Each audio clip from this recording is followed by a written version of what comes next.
que c'est juste une maison puis que la personne est assurée. On est prêt? Salut Pascal! J'espère que s'il y a qu'une maison puis que la personne est assurée, ça serait triste, hein? Ben, Pour ceux, vous arrivez en ce moment, mais c'est parce qu'on vient d'interrompre la première tentative de cette introduction-là parce qu'il y a des sirènes de pompiers, puis Sam est inquiet pour les assurances de la personne qui est en train de passer au feu. C'est une bonne personne. j'étais T'es plus smart, inquiet man. pour la personne à savoir si elle était assurée parce que moi, ça a vraiment été long avant que je m'assure. Et puis... Mais c'est fait, là. Là, c'est fait. Là. Je suis rendu un homme. Là. Genre, je m'occupe de mes affaires maintenant. C'est J'étais vrai tellement que plus la première fois que inquiet. tu achètes des assurances dans la vie, tu te sens vraiment comme une grande personne. Tu te avec sens toute l'anxiété monsieur. que ça amène. Exact. Puis j'étais plus inquiet des assurances de la personne que de refermer la fenêtre. J'ai même pas refermé la fenêtre. Non, hein? Fait que s'il y a un autre sirène, ben on n'arrêtera pas cette fois-là. On dealera avec. C'est ça. Cette semaine, au podcast, on reçoit Anthony Roberge, OK? un de tes bons chums. Je connais pas cet homme-là. Non? Ah, je pensais que c'est toi qui... D'abord, on l'a trouvé sur le bord de la rue dans sa vanne, sûrement. Ouais, c'est ça. C'est ça, OK, c'est lui. Je le mélange tout le temps Un genre- avec l'autre gars. C'était un clodo. Il était comme dans la rue, puis il jouait de la guitare. On a eu comme pitié de lui. On a dit, tu veux-tu de la bière, de la Barberie? Tu sais, on s'en est fait donner pour l'épisode, puis... Puis il est venu jaser avec nous autres. Non, non, sérieux, c'est un de mes potes qui est vraiment talentueux. C'est un auteur, compositeur, interprète. On pourrait parler pendant vraiment longtemps de sa musique puis de sa carrière musicale, mais en fait, tu sais, c'est plus un outil pour Anto, la musique, tu sais, qu'une carrière à proprement parler, là, tu sais, sans vouloir diminuer ses efforts pantoute, mais tu sais, c'est spécialement son parcours Anto que j'ai trouvé inspirant pendant notre conversation. Ouais. Le gars avait la vie la plus classique 9 à 5 que tu peux imaginer. Il était Ouais. kinésiologue, il faisait des programmes d'entraînement pour des fonctionnaires. Du jour au lendemain, il a fait « Calisse que j'haïs ça, cette vie-là. » Il a tout droppé ça. Il est a parti. pogné sa guide, s'est acheté une vanne, puis il a commencé à vivre sa route. Puis il a gagné sa vie en faisant de la musique un peu partout en Amérique du Nord et au Mexique. Ouais. Il passe tous les hivers dans le sud à rouler dans sa vanne. Il y a toutes sortes d'aventures, de voyages fucked up à compter. Il nous en a compté. De sa vie de gitan, de comment que ça se passe à la Nouvelle-Orléans, comment que ça se passe en Californie. Ouais. C'est un rêve de... C'est un wet dream de hippie des années 70, la vie en auto. Là. Ça n'a aucun sens. Là. Ben oui, puis qui nous explique comment il fait pour trouver des moyens de subsister là, tu sais, avec ça. Ça y prend de la créativité en maudit pour dire vivre à l'année dans une vanne, faut que tu trouves des solutions. Fait que c'était super intéressant de l'entendre parler de tout ça. On avait hâte de présenter l'épisode. Il y a des bonnes anecdotes là, dans cet épisode-là. Quand même, hein? Ouais. Il y a que le fait qu'il avait peur pour sa vie les 3/4 du temps quand il était à Nouvelle-Orléans, tu sais. Ouais. Ou bien le fait qu'il a été obligé de poser des tailleurs pendant un bout parce que son char était brisé puis qu'il n'y avait pas de cash pour payer le garage. On veut pas vendre trop de punch, mais il y a quand même à peu près 2 heures de contenu. Fait que ça devrait On être était obligé de faire une pause. C'était le premier épisode qu'on était obligé de faire une pause parce que c'était... On a trop envie de pisser. On avait envie de pisser, c'était trop bon, on avait le goût de continuer. Ça fait que c'est ça qu'on a fait. Fait que sur ce, Sit back, enjoy, and- et...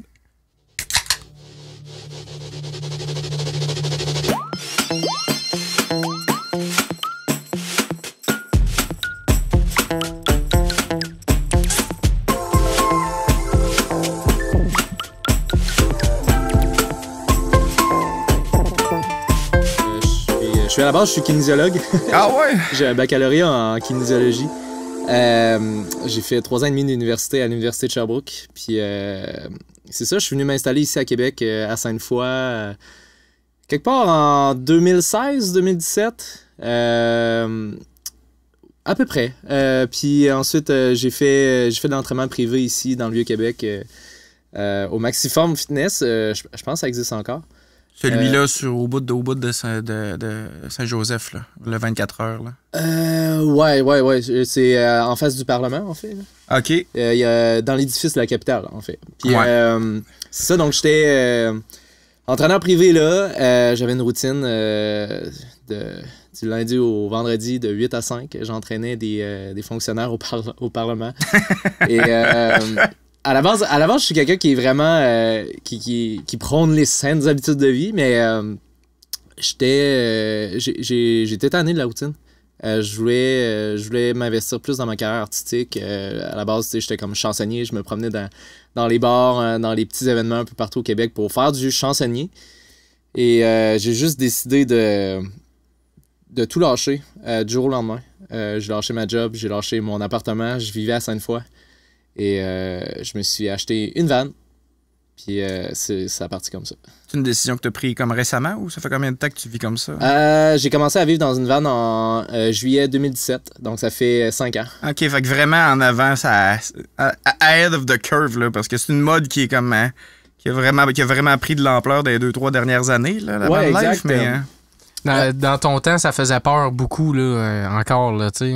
Ouais, en 2017, c'est... Ouais, c'était un peu dans la vague, en fait, là. Genre, il y avait comme un trend avec les réseaux sociaux et tout ça. Mais c'est un style de vie qui est vraiment présent depuis vraiment des décennies, là. Ça fait des années, tu sais, un peu comme les modes... gitans. les modes hippies des années 70-80, là.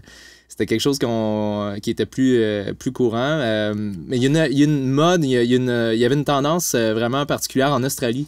Moi, je m'inspirais des artistes australiens en termes de culture musicale puis d'artistes. Et je voyais beaucoup des artistes qui vivaient dans des vannes là-bas pendant qu'ils faisaient des shows puis qu'ils s'investissaient dans leur carrière artistique. Puis moi, j'étais comme, c'est ça que je veux faire. Puis pourquoi je pourrais pas le faire au Québec? Puis mon seul obstacle, c'était l'hiver. Ouais. Parce que c'est un obstacle quand même majeur. Là, ouais, c'est un obstacle majeur.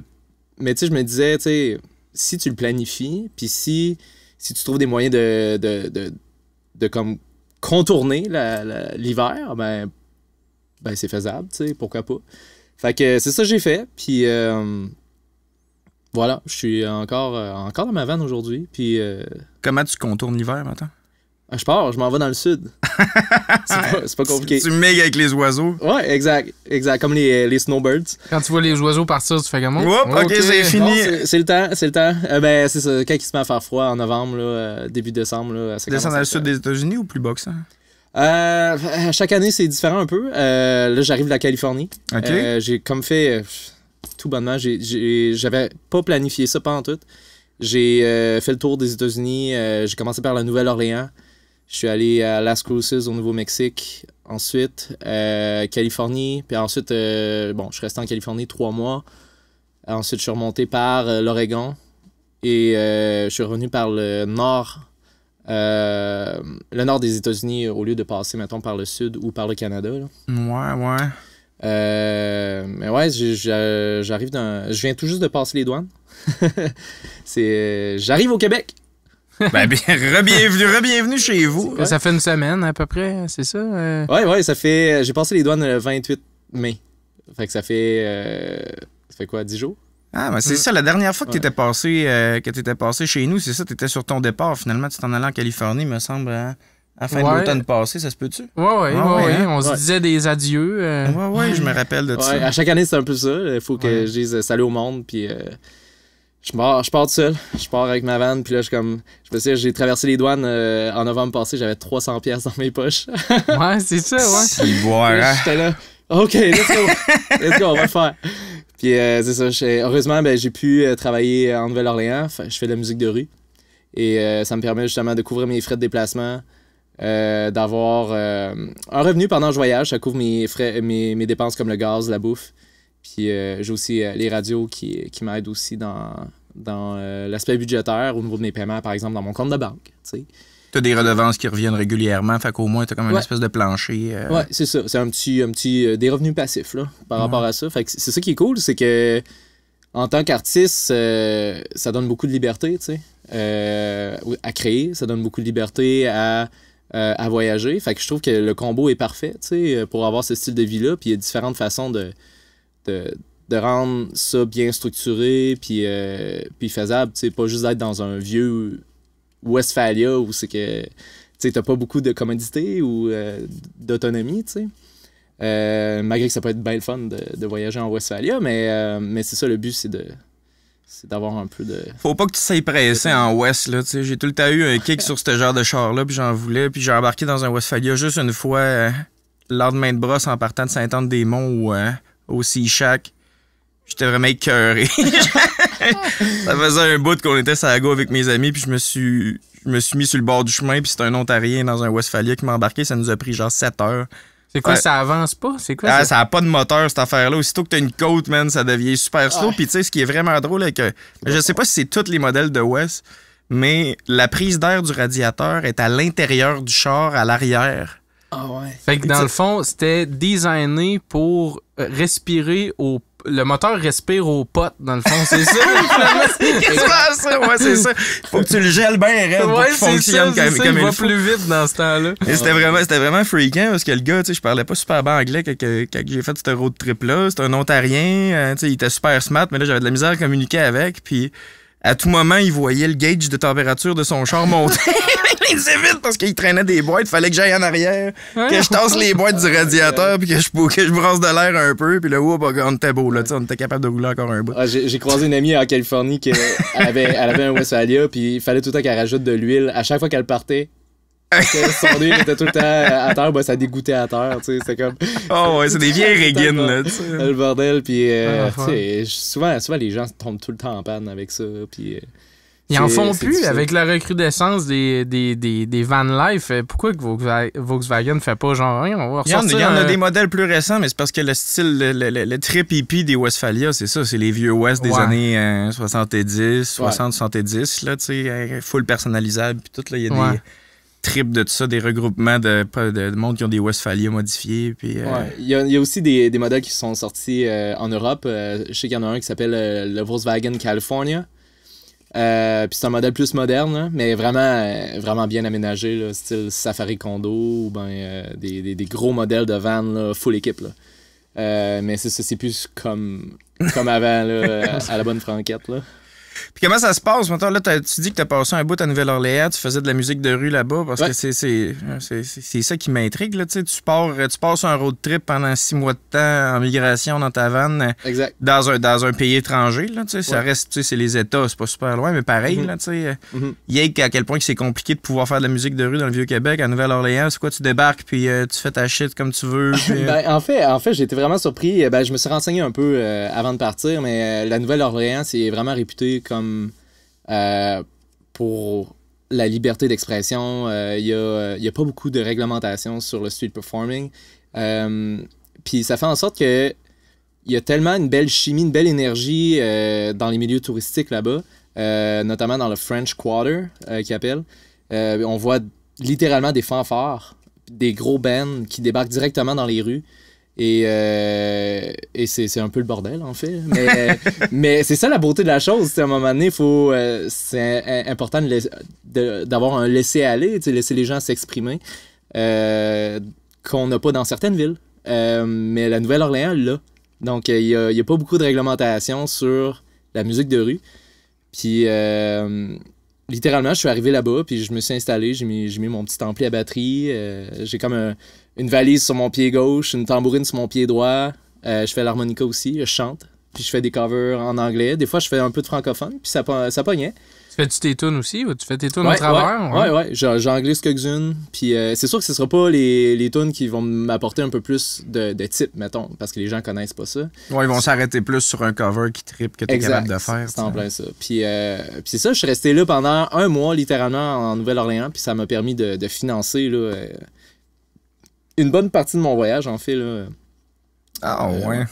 T'as-tu rencontré pas mal de monde? Tu collabores-tu avec d'autres artistes quand t'es là-bas? Ou ben non, tu restes un peu dans ta petite bulle à faire tes affaires, ton coin de rue, tu sais? Ben, c'est sûr que, tu sais, je vais rencontrer toutes sortes d'artistes qui vont apparaître sur le chemin, là, tu sais. Des fois, je suis en train de m'installer, puis là, ben, il y a quelqu'un d'autre, un autre artiste qui arrive en même temps, puis là, ben, tu fais tel genre de musique ou tel style d'instrumentation, puis c'est là que, tu sais, je peux justement échanger avec d'autres artistes dans ces milieux locaux-là, puis je peux aussi juste me pointer dans des bars. Là-bas, le jazz est vraiment fort, là. C'est vraiment un aspect là, typique de la Nouvelle-Orléans.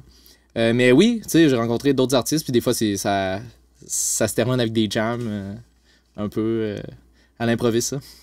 Dans la rue, mettons, là, vous pouvez faire, puis après ça, vous splittez le type, genre un truc de même, ou c'est ça? Oui, je me souviens, il un jeune adolescent, puis lui, son trip, c'était de faire de la percussion sur des comment dire, des bols ou des chaudières. Ouais. C'est ça que je cherchais. Excusez, je cherche mes mots. Parce que une chaudière, c'est une sorte de bol. Là. Tu manges juste pas la même affaire dedans. Là. Et ça fait 6 mois que je parle en anglais. Je cherche le mot. Des fois, je cherche mes mots. Ouais. Mais ce gars-là, il faisait de la percussion sur des chaudières, puis des bols, puis tout ça. Puis, mais il était seul, il faisait juste des beats. T'sais. Ouais. Fait que j'ai dit, viens-t'en avec moi. Puis il fait des beats par-dessus moi, par-dessus mes tonnes. Puis ça marchait. Il faisait quelques tricks. Puis ouais, après ça, on splittait. Ben oui, c'est ça. C'est le fun, c'est un trip à faire. Puis ça me permet à moi de juste, c'est le feeling de jouer avec quelqu'un d'autre aussi, là, c'est le fun. Parce que je suis souvent en mode homme-orchestre un peu, là, c'est ça mon show, mais c'est le fun de collaborer. Ben, c'est cool parce que ça crée des moments magiques, de même en plein milieu d'une rue, du monde qui se rencontre, qui décide de jammer, ça donne un méchant bon show. Mais comme on parlait tantôt un peu dehors, les législations ici, mettons dans la ville de Québec ou dans la plupart des villes au Québec, permettent même pas ça, dans le fond, là, tu sais. Ils le permettent, mais c'est beaucoup plus structuré ici à Québec, par exemple. On voit des auditions, on voit vraiment, tu sais, comme il y a une cartographie des endroits où on peut performer dans la ville de Québec. C'est ça rend la chose beaucoup plus structurée et encadrée, puis parfois ça limite les artistes à vraiment, tu sais, comme s'exprimer comme ils veulent. Mais il y a aussi une certaine forme aussi de respect de la communauté locale, tu sais, des locaux qui restent dans le Vieux-Québec, par exemple. Ou ailleurs, il y a aussi du street performing qui peut se faire aussi à Limoilou. Mais c'est ça rend la chose moins... organique, peut-être. Organique, ouais, exact. Puis, tu sais, mettons, je compare à une ville comme Phoenix, en Arizona. Phoenix perçoivent le street performing ou la musique de rue comme du quêtage. Ouais, c'est ça. Ben là, je m'attendais à ce que tu dises qu'à Phoenix, ça avait bien allé, mais il me semble que si je m'imagine une place où je vais aller chiller dans la rue, c'est pas là aux États, là. Ben, puis pourtant, juste au sud, il y a une ville qui s'appelle Tucson. Ouais. Puis c'est une ville qui est beaucoup plus artistique puis ouverte d'esprit, mais ça fait que Phoenix, par exemple, est une ville beaucoup plus grise, beaucoup plus fermée, mettons, artistiquement, là, pour la musique de rue. Mais il peut y avoir d'autres aspects culturels importants là, pour la ville de Phoenix, mais c'est ça, fait que ça change un peu la... Phoenix, c'est comme le Ottawa, dans le fond. De l'Arizona. C'est vrai, j'ai jamais été à Ottawa, genre, pour le... Non, il y a vraiment du fun à se faire là-bas. Mais moi, les expériences que j'ai eues, c'est comme... t'es mieux d'aller à Gatineau. Tu sais, si tu veux te faire du fun, me semble. Mais en même temps... En fait, il y a une rue à Gatineau où c'est le fun, là. Ouais, c'est pas évident d'avoir du plaisir. Gatineau, l'Ottawa... Il n'y a pas beaucoup de spots, mais quand t'es dans le spot, c'est le fun, là. Tu sais, genre, en tout cas, moi, j'ai fait des shows en masse au Minotaur, là. ouais. Méchante belle place, là, cette rue-là, là, je me souviens pas comment elle s'appelle. Là, faudrait où est-ce que l'université elle est là, il y a comme une espèce de strip avec une coupe de bar, là. Ouais, c'est ça. Le Minotaur, c'est vraiment cool, là. Puis il y a de la vie, là. Mais c'est ça, c'est une rue, mais ça brasse, tu sais. Fait que, non, mais Phoenix, c'est plus... c'est moins... Je suis arrêté là, j'ai passé, j'ai regardé, j'étais comme, c'est pas vraiment mon vibe, puis j'ai juste continué ma route. J'étais allé rejoindre des amis dans le désert. C'est le fun, on est arrivé là-bas... on était une gang de Québécois, mais on s'est tout appelé « Hey, on se fait un meet-up dans le désert ». Puis là, on est toute une gang de gens qui étaient partis avec leur van cet hiver. Puis on s'est tous rencontrés dans le désert avec nos vannes. Puis là, on est resté là pendant 4 jours. Puis on faisait rien. On était comme en vacances, puis on se parquait là. Puis on se faisait des food camps, de la bouffe commune. Puis c'est ça. Mais c'est ça. Tu sais, quand je vois qu'il y a des villes que c'est plus ou moins permis de faire ça, je fais juste continuer ma route. Ouais, c'est ça, tu t'arrêtes pas, ça sert à rien. Ouais. Mais ton objectif, mettons, ta destination principale, c'était la Californie. Tu en allais où? À LA ou à San Diego? Ou San Diego, ouais. San Diego, c'est une ville que j'avais déjà explorée avant. Et San Diego, il y a une petite ville dans San Diego qui s'appelle Ocean Beach, qui est incroyable. C'est vraiment un peu plus hippie comme ambiance, mais beaucoup de gens, c'est des vannes partout. À chaque mercredi, il y a des marchés publics où on peut simplement aller là, on peut s'installer, jouer dans la rue, puis même aussi pour les artisans, les gens qui font de l'art, et de la création d'objets, des bijoux. Du tie-dye. Du tie-dye, des tableaux de peinture, whatever. Ça devient, la rue, elle devient complètement comme une exposition, tu sais, pour les artistes, puis une fenêtre pour les artisans. Et c'est vraiment plus facile, tu sais, pour nous de juste faire notre travail, tu sais, puis c'est bondé de monde aussi, fait que ça a été pour moi aussi un autre endroit où j'ai pu travailler. Et là-bas, ben, je pouvais comme apprécier les belles températures, le surf, puis il y avait aussi d'autres Québécois, fait que j'avais tout le beau melting spot de tout faire ça, là. C'est fascinant, là, tu sais, dans le fond, tous les stéréotypes de la culture nomade hippie des années 60-70, finalement, ça n'a jamais arrêté, tu sais, c'est encore... Ça existe.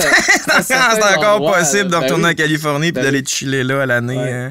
C'est le fun, des fois, on voit des personnes un peu plus âgées qui sont comme encore dans ce beat-là, là, tu sais, puis tu vois, OK, ça existe encore, tu sais. Ah, ouais. Ouais, c'est inspirant, là. Il y a un gros...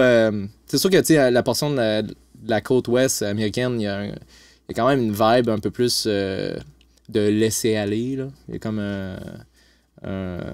l'esprit un peu hippie là, qui est présente. C'est la chaleur qui fait ça. Probablement, hein, à un moment donné, tu sais, quand t'as pas besoin de te préparer pour l'hiver, t'as pas besoin de t'encabaner pendant 6 mois de temps, il fait tout le temps beau. Ben, c'est sûr que, tu sais, il y a une portion plus au nord de la Californie puis l'Oregon qui est quand même assez froide, là, durant l'hiver. Mais, ouais, il y a une culture, il y a quelque chose, il y a une vibe qui est vraiment différente, là, ça c'est clair. Parce que je suis allé aussi en Floride, puis on voit que c'est complètement différent. L'hiver, c'est très... Ben, la Floride en général, c'est plus capitaliste comme endroit, malgré que la Californie aussi, mais on ressent plus une vibe de baby boomers, un peu. Mais... Les parkings de roulotte, c'est pas la même affaire que ton marché ouvert à San Diego. Là, ouais, c'est pas le même. Ça joue pas de la guide, ça joue du mini-pot. Là, ouais, mais il y a quand même des belles choses aussi en Floride. C'est que l'avantage, c'est que c'est vraiment proche, c'est plus proche du Québec. J'ai pas à faire 10 jours de route. Là. Ouais, tu peux être en Floride pendant juste 2 ou 3 jours de route, puis t'es directement arrivé. Mais c'est ça, tu sais, c'est une vibe qui est complètement différente. Il y a un aspect vraiment plus familial, touristique aussi, tu sais. Les plages sont magnifiques. En Floride, si tu veux avoir que de la belle température puis du beau sable, c'est là que ça se passe. Puis la performance de rue, c'est possible autant? Parce que là, tu sais, dans le fond, c'est l'essentiel de ta pratique ou des performances que tu fais. Tu sais, te promener puis performer à gauche puis à droite. Là, tu sais, c'est pas avoir des shows. Puis là, tu dis que t'as des musiques, des tunes qui virent à la radio puis t'as des redevances pour ça, mais pratiquement 100% de ta production puis de ta manière de vivre ton art, c'est ça. Là. C'est de te promener d'une place à l'autre. Puis, ouais, ben, ça couvre en fait mes frais de base dans ma vie. Puis ça me permet de voyager. C'est aussi simple que ça. Puis en même temps, ben là, moi, présentement dans ma carrière ou dans ma vie, là, je suis plus dans une phase créative où je dois composer des chansons. Je dois juste comme brainstormer des idées, je dois composer des tunes. Donc, puis pour ça, j'ai pas besoin de rester au Québec. Je peux faire ça n'importe où. Ça me donne vraiment beaucoup de liberté aussi. Fait que je suis dans ce processus-là aussi, là. C'est quoi ton processus? C'est où est-ce que tu vas puiser ton inspiration pour composer tes tunes? Tu es en train de faire ça. Fait que tu rencontres du monde. C'est dans tes expériences de voyage ou comment tu procèdes pour ton écriture? Tu t'arrêtes un soir puis c'est ça que tu fais pendant une couple de jours? Ou, En fait, je me laisse complètement aller. Genre, j'essaie de pas me mettre de blocage. Je fais juste écrire des trucs. Quand j'ai une idée, je la fais.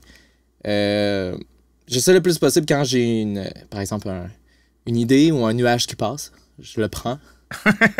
puis je fais juste l'écrire ou je fais comme j'essaie de faire quelque chose avec l'idée. Mais si le nuage il passe puis je le prends pas, ben l'idée est partie. Comme je la trop tard. Plus. Il va être trop tard, tu sais. Fait que c'est surtout ça. Je me mets pas comme de guideline ou whatever. C'est sûr que mon style de vie m'inspire beaucoup. Le fait d'être nomade à temps plein. Je trouve que c'est inspirant aussi. Ça donne beaucoup plus de... Parce qu'on revient à... Quand je travaillais dans le gym... Ouais, c'est ça. Il y a loin entre les deux, là. Ma routine de 8 à 5 du lundi au vendredi, j'arrive chez nous le soir... après avoir entraîné du monde, comment veux-tu avoir de la créativité après avoir pris le métrobus de Québec pour me rendre à Sainte-Foy? En tout cas, c'était comme difficile pour moi de... Si le nuage y passait pendant que t'étais en train de montrer à quelqu'un à faire ses curls, oublie ça, là, tu t'as pas le temps de le noter, là. C'était plus complexe. On dirait que mon cerveau créatif était pas vraiment stimulé dans ce genre de style de vie-là. Mais c'est ça. Bref... au fait de vivre dans mon Sprinter, mon Mercedes Sprinter, on dirait que ça m'a fait développer un peu plus l'aspect composition en tant qu'auteur-compositeur et tout ça. Là. Ouais. Puis tu sais, le nuage qui passe, il vient de où, tu penses? T'sais? Il vient des expériences que tu vis en voyage? Ben c'est sûr. Des fois, il y a des histoires. Ouais. Mais tu sais, c'est sûr que je fais de la pop. Fait que c'est sûr que j'écrirais pas, par exemple... des trucs vraiment crus sur des histoires qui me sont arrivées. Souvent, ce que je vais faire, c'est que je vais juste détourner un peu pour rendre les chansons plus... où les gens peuvent avoir une interprétation eux-mêmes des paroles et tout ça. J'aime ça, créer ce genre de texte-là ou de chansons-là où que les gens peuvent s'approprier la toune à leur manière. Tu sais. Mm-hmm.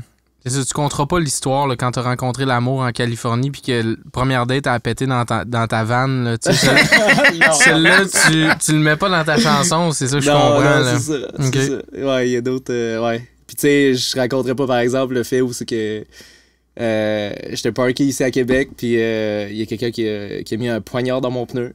Ben non, juste parce que...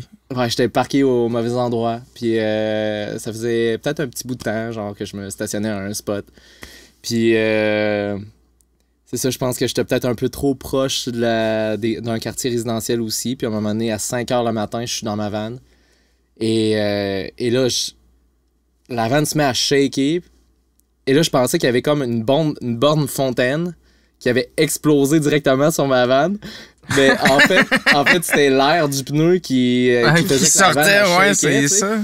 Puis là, moi, j'étais dans mon lit, puis là, la van shakeait. Moi, j'étais, qu'est-ce qui se passe? C'est la fin du monde, là! Qu'est-ce qui se passe, tu sais? Puis, ouais, c'est ça. Puis après, là, je me lève, tu sais, je check dans le miroir, puis là, il y a un sac blanc. Il y a une personne qui est assise sur mon marchepied en arrière. Et là, tu sais, je suis comme, OK, genre, là, j'étais un peu sur les nerfs, la patate à pomper, tu sais. Ouais, t'es en fait un flee, là. Puis là, tasse le rideau. Puis là, mon réflexe a été de barrer mes portes. Puis quand tu barres les portes, ça fait toc. Puis là, les lumières, ils flashent. Fait que là, il va savoir que t'es alerte. Que je suis à l'intérieur du véhicule ou qu'il tu dormais tes portes débarrées, ben tranquille. Non, les portes étaient barrées, là. OK. Mais c'est juste pour l'aviser, dans le fond, au monsieur ou la personne qui est en arrière, que crime, hey, je t'ai vu, tu sais. Et là, mon réflexe a été de, OK, je me protégeais, je me suis dit, crime, vas-tu essayer de rentrer dans ma vanne, tu sais. Mais il s'est rien passé. Puis au bout de 5 minutes, j'ai décidé de sortir. Puis c'est là que j'ai vu, en fait... quelqu'un qui avait poignardé ton tailleur. Ben, mon pneu était à terre, là, genre complètement écrasé. Puis c'est ça. Fait que là, ça, c'est une mauvaise histoire. Tu sais, il y a tout le temps des mauvaises histoires un peu. Mais, tu sais, je commencerai pas à écrire une toune là-dessus non plus, là, tu sais, genre... c'est ça. Mais, bref, ouais. Non, mais comment tu transposerais ça, mettons, dans un format... qui est interprétable pour les gens. Parce que, tu sais, tu dis c'est une mauvaise histoire. En fait, c'est pas une mauvaise histoire. Moi, je trouve ça cool. Je trouve ça vraiment cool, là. Tu sais, t'as tradé, en fait, c'est tellement caractéristique de ce que tu fais. Tu sais, t'as tradé une vie super sécuritaire, genre une job de kinésiologue dans un gym, 8 à 5, tu vas l'avoir tout le temps. C'est la colline parlementaire. Il y en a tout le temps, là, des fonctionnaires qui vont vouloir rentrer dans ce gym-là. Tu sais, t'aurais pu faire ta carrière là, ton appart bien safe. Tu décides de tout laisser ça. Tu pars nomade, sans attache. C'est une carrière artistique sur ta propre initiative avec... Tu sais pas exactement quand est-ce que tu vas faire du cash. Fait que c'est sûr qu'il y a des aventures de même qui se passent. Mais tu sais, c'est une mauvaise histoire, entre guillemets. Donc, c'est une cool histoire à entendre. Là. C'est sûr que ça amène ça. Ben, c'est sûr que, tu sais, ça apporte, tu sais, des histoires à raconter, là. Ben, tu sais. Je veux dire, j'aurais pas toutes les histoires que je raconte là si j'avais continué à avoir une vie un peu plus routinière, tu sais. Je trouve que ça m'a vraiment appris à suivre mon intuition aussi, tu sais. Suivre mes feelings. Puis ça, c'est incroyable, tu sais, comme caractéristique que tu développes là, en tant que personne. Là, tu sais. Qu'est-ce qui a fait que ça a développé justement ton intuition? Surprenamment, cet hiver, ça a été l'hiver où que je me suis senti le plus en insécurité. Comment ça? En voyageant, parce que je sais pas pourquoi, mais il m'est arrivé des histoires où que je me sentais beaucoup plus insécure que dans le passé. Notamment en Nouvelle-Orléans. Nouvelle-Orléans, c'est wild. C'est intense comme ville parce que la Nouvelle-Orléans sort de Katrina encore. Des ouragans. C'est une ville qui est très multiculturelle aussi. Il y a beaucoup. C'est pas stable, là, la Nouvelle-Orléans. Puis littéralement, genre, peut-être, je dirais, aux 3-4 jours, là, j'entendais des coups de feu. Il y avait des coups de feu, il y avait... Étais-tu dans un quartier qui était spécialement ou stationnais des endroits qui étaient spécialement pas sécuritaires pour que ça arrive? Ouais, ça c'est arrivé. C'est arrivé. Souvent, tu sais, par exemple, je me positionne, je me parquais des fois dans les Walmart. Tu sais, c'est quelque chose qui arrive des fois, tu sais, quand que tu vois pas d'endroit pour stationner. Tu vas dans un Walmart, puis là, ben là-bas, c'était pas possible.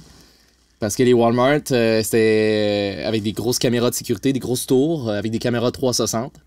Et il y avait un gardien de sécurité dans un pick-up qui faisait le tour du Walmart pour s'assurer que... qu'il n'y ait pas de vagabonds. Qu'il n'y ait pas de genre de crime ou whatever, là, genre je sais pas. Fait que c'était vraiment intense. Il y avait... Je me souviens, les parkings de Walmart sont dégueulasses là-bas. Des déchets remplis partout. C'était vraiment insécurisant de ce côté-là. Puis aussi dans le quartier du French Quarter, on voit des maisons qui sont barricadées avec des grilles là, pour éviter dans le fond les cambriolages ou quoi que ce soit. Ça m'est arrivé une couple de fois que j'ai vu des vitres brisées dans les quartiers souvent qui sont pas éclairés. Fait que ça, c'est une stratégie. Quand je me stationne avec ma van, j'essaie de me stationner dans des endroits où c'est éclairé. Parce qu'il y a de la lumière. La lumière, ça, c'est un petit truc de base. Juste le fait qu'il y ait des quartiers pas éclairés, c'est quelque chose qu'on voit pas vraiment ici. Là. Genre, quelle rue qu'on a à Québec que tu vois pas la nuit, c'est impossible. Il y a pratiquement de la lumière un peu partout, tu sais. Fait que... Mais c'est con, des fois, on pense pas à ça. Mais quand t'arrives dans cette situation-là où que c'est la noirceur totale, puis tu es un peu dans ce contexte-là de ville, t'es comme, oh, OK, tu sais. Puis moi, je traîne aussi des instruments, je traîne de l'équipement, tu sais. Fait que ça m'a mis vraiment, tu sais, en position que, crime, je resterai pas ici longtemps, tu sais. Puis, c'est ça. Fait que, tu sais, il y a eu des histoires comme ça où c'est que je me sentais un peu pas safe, là. Ouais. Même si c'était une place où c'est vraiment le fun de jammer puis que le monde est là, ça a comme le défaut de sa qualité finalement. Là. Ça attire toutes sortes de monde. Ouais. Puis, je me souviens, il y a un monsieur qui me dit la Nouvelle-Orléans, un jour, ça va être la plus belle journée de ta vie. Mais le lendemain, pire cauchemar. Tu meurs. Hop là! Ça donne le goût de rester là. Et ça, quand le monsieur me dit ça, j'ai fait j'étais comme, OK. OK, c'est comme ça. C'est vraiment tout. Y avait-tu une poupée de vaudou de toi en plus dans les mains ou. J'ai juste fait OK, bye. Non, mais c'est ça. Mais quand t'entends quelqu'un te dire ça, t'es comme, crime, ouais, ça fait ça, tu sais. Fait que. Ouais, fait que je me suis senti beaucoup en insécurité pendant que je voyageais. Fait que j'ai vraiment appris à suivre mon feeling. Quand que je filais pas bien, puis que j'étais comme, OK, genre, je le truste pas trop, cette personne-là, ou genre, je me sens pas safe ici, je pars. Je m'en vais. Tu sais? Ouais, fait que c'est ça, c'est son intuition là, qui s'aiguisait un peu à cause du risque, là, à cause de Exact, c'est ça. Ben, c'est sûr que, tu sais, c'est sûr que ça fait partie un peu de la peur, tu sais. Puis la peur, c'est mental, c'est dans la tête un peu, mais je pense que souvent, je trouve que mon feeling était bon. Ouais, c'est ça. Faut que tu te fasses confiance. Exact, c'est ça. Puis à un certain point, on se crée comme avec l'expérience, avec les situations qu'on vit, on se crée comme des modèles de situations dans notre tête, puis on est capable de dire, OK, cette situation-là, c'est pas une situation qui est sécurisante. Ouais, c'est pas comme ça que ça se passe quand ça se passe bien, tu sais. Exact, c'est ça, tu sais. Puis ça, je pense que ça vient avec l'âge, l'expérience. Mais, parce que c'est pas la première fois que tu faisais un road trip de même, là. Ça fait quelques fois que tu le fais, là. Mm-hmm. C'est la première fois que tu te ramassais dans des situations aussi rough que ça? C'est-tu parce que tu as exploré plus de lieux que tu le fais d'habitude ou tu te ramassais direct en Californie normalement? Ou... Ben, c'est simplement parce que j'ai voyagé dans une région différente, tu sais. Ouais, ben les régions que j'ai voyagées dans les 4 dernières années, c'était plus peut-être des endroits qui étaient plus safe, là. Mais je trouve que c'est bon de se mettre dans des situations comme ça parce qu'on apprend beaucoup. On apprend beaucoup sur soi-même, tu sais. Puis on se rend compte de ce qui est vraiment important, tu sais. Qu'est-ce qui est important, tu sais, dans la vie, tu sais. Qu'est-ce qui est important dans la vie? Fait que, tu sais, pour moi, c'était comme ben, la sécurité, tu sais. Être en sécurité. Basically! C'est quand même important, tu sais. Ouais. Mais après ça, tu venais aussi, tu sais, comme l'alimentation. Tu sais, passer des bons moments. Tu sais, c'était comme... On dirait que dans des situations comme ça, je fais comme crime, je revenais à l'essentiel, tu sais. Puis, tu sais, de répondre aussi à mes besoins primaires, parce que c'est souvent ça, tu sais, quand que je vis dans un mode de vie plus minimaliste, j'essaie de penser le plus possible à... Bon, Anthony, qu'est-ce que j'ai de besoin? Là, aujourd'hui, là. Est-ce que j'ai besoin d'une douche? Est-ce que j'ai besoin de bien manger? Est-ce que j'ai besoin de dormir parce que je me sens un peu fatigué? Est-ce que j'ai besoin de voir du monde, socialiser? Fait que souvent, tu sais, quand je me retrouve dans des situations comme ça insécurisantes où je me retrouve un peu seul dans ma vanne, ben, tu sais, j'ai beaucoup de choses à penser, puis souvent revenir sur mes propres besoins, c'était quelque chose d'important, puis ben, je prenais les actions pour répondre à ça. Vas-y, ça. Non, mais c'est juste parce que prendre une douche, faut que tu y penses d'avance. C'est ça, hein, tu penses pas à ça, moi c'est facile. Non, c'est ça. J'en prends 2 dans la journée si j'en ai besoin. Non, c'est ça, mais c'est un peu plus d'organisation. Mais c'était... Ouais, ben, dans une vanne, là, ouais. Ouais, c'est ça. Toi, Pascal, t'avais de quoi à dire? Tu t'en souviens plus? Oh oui. Ouais, vas-y, tantôt. Mon intervention était pas assez longue. Non, c'était pertinent. Mais tu sais, c'est ça, c'est vraiment grand dedans, finalement. Ça te ramène à toi, à ta personnalité pure, à tes besoins purs. Tu penses que ça t'aide dans ton processus créatif? De te grandir, de te recentrer à ce point-là sur l'essentiel, comme tu dis? Ou... Comment c'est Ginette qui disait l'important c'est l'essentiel? Ouais, Ginette, notre amie Ginette. Je pense que oui. Parce qu'il y a une portion de la musique qui est comme vraiment de se grounder puis d'être dans le moment présent. Puis aussi d'avoir un certain laisser-aller au niveau de l'esprit puis créatif. C'est sûr qu'à un certain point dans mon processus de création, j'ai comme le besoin de me stabiliser. Je suis comme... Au lieu de tout le temps penser à répondre à mes besoins, justement, qui sont en lien avec mon style de vie, à un certain point, j'ai vraiment besoin de rester à un endroit fixe puis de dire, OK, je réponds à tous mes besoins, mais je dois créer. Puis c'est ça qui arrive que, par exemple, si je suis constamment en mouvement, c'est plus difficile de me trouver des moments où c'est que je peux... créer parce que je suis constamment en instabilité. Mm-hmm. Fait que ouais, il y a cet aspect-là que je dirais qui est quand même important, tu sais, quand que je compose, mettons, des chansons. Hein, de trouver des moments où c'est que je suis confortable.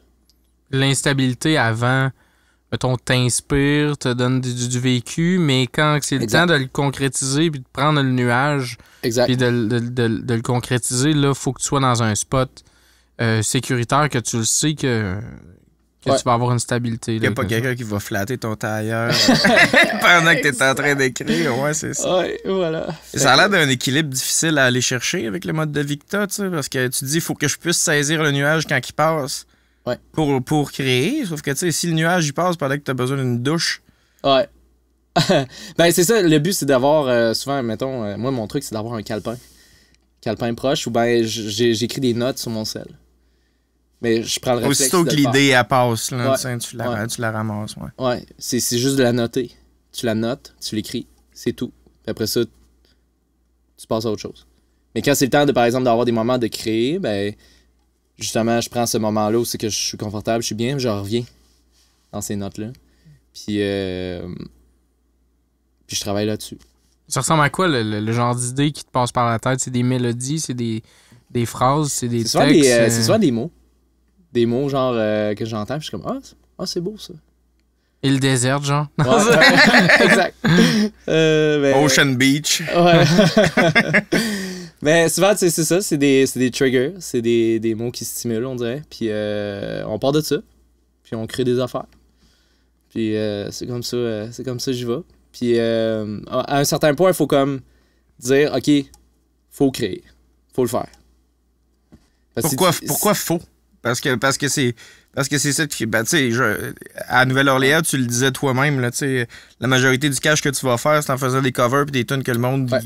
ils connaissent. Fait que, tu sais, c'est pas ta création personnelle qui te fait vivre le plus, tu sais, puis Ouais. qui alimente le plus ton mode de vie, mais faut que tu crées pareil. Ouais, ben, je sens que c'est mon travail, tu sais, en tant qu'artiste. La société a besoin de ça. La société a besoin de gens qui créent, je pense. Parce que sinon, tout serait gris. Tout serait pareil. Puis ça serait laid, là. Ça serait vraiment laid, là, s'il y avait Ça pas de ressemblerait à création. Phoenix un peu, là. Genre, tu sais, mais c'est ça, tu sais, je pense que c'est un travail, tu sais. Faut que des gens créent. Ça fait partie un peu de je pense, l'équilibre de vie qu'on a dans l'ordre social là, du monde, là, tout ça. Là. C'est un travail que tu as choisi de faire, mais tu sais, c'est pas la première direction que tu avais pris. T'as-tu tout le temps senti que tu avais besoin de créer comme ça, ou ben parce que tu sais, t'as choisi de t'en aller vers les sciences de la santé essentiellement au début, tu sais, fait que c'était-tu par souci de sécurité puis de confort que tu as choisi ça, parce que là tu as un mode de vie qui est complètement différent, puis tu as aussi ouais. une carrière qui est complètement différente. Là. Ouais, Tu complètement. réponds à un besoin social pas complètement opposé. Je pense que ça fait du bien à tout le monde aussi d'avoir Ouais. de la couleur puis de l'art dans sa vie, mais on n'est pas à la même place pantoute. Là. Mhm. Non, complètement. Ouais, complètement ailleurs. Mes parents m'ont offert une guitare quand j'avais 13 ans. J'ai jamais arrêté. Genre, à chaque jour, on dirait que c'est comme une libération, c'est comme une méditation que je fais. Je prends ma guitare, puis tu sais, ça me fait du bien. Tu sais. Puis, je pense qu'à un certain point, ça me rongeait de pas mettre mon énergie à fond dans ça, parce que c'était un peu comme un petit rêve là, que j'avais quand j'étais jeune de juste prendre ma guitare, faire de la tournée constamment, faire des shows et tout ça. Puis là, ben, tu sais, j'ai eu l'idée justement de combiner ça avec la vanne. Puis là, j'étais comme, ben là, c'est incroyable cette idée-là, tu sais. Fait que je trouve ça cool, ça se complète bien. Puis voilà, mais je trouve que présentement, l'équilibre de vie que j'ai avec ça, ça me ferait vraiment pas retourner à mon travail d'auparavant. Même si ma job, tu sais, d'entraîneur ou de kinésiologue, ça m'a tellement apporté. Ça m'a apporté vraiment beaucoup de connaissances sur la santé, la nutrition, le fait de prendre soin de soi-même. Fait que, tu sais, c'est vraiment des connaissances qui sont pas perdues. Là. Ça doit être quand même utile que tu vis comme nomade aussi, parce que pas mal sûr que j'aurais de la misère à remplir mes besoins personnels dans le même mode de vie. Hein. Ouais, exact. Je suis pas tellement bon pour le faire avec un mode de vie sédentaire. Fait que... Ça, c'est à part quand t'as des bris de. Tu sais, avec ton véhicule. Ouais. Là, cet été, tu me disais que ça a bien été, mais. Ouais, j'ai eu cet hiver, c'est-à-dire, mais. Ouais. Tu sais. Ouais, ben, je suis parti en novembre. Avant de partir, j'ai acheté pour 2000 $ de pièces. Puis, c'est ça, ben, tu sais, le fait de vivre dans un véhicule, pour moi, c'est aussi un apprentissage au niveau mécanique. parce que, bon, j'ai un Mercedes.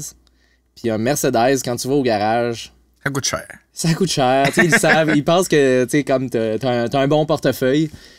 Fait que... Mais c'est pas le cas pour moi parce que je suis artiste. Je suis musicien, tu sais. Puis j'ai pas...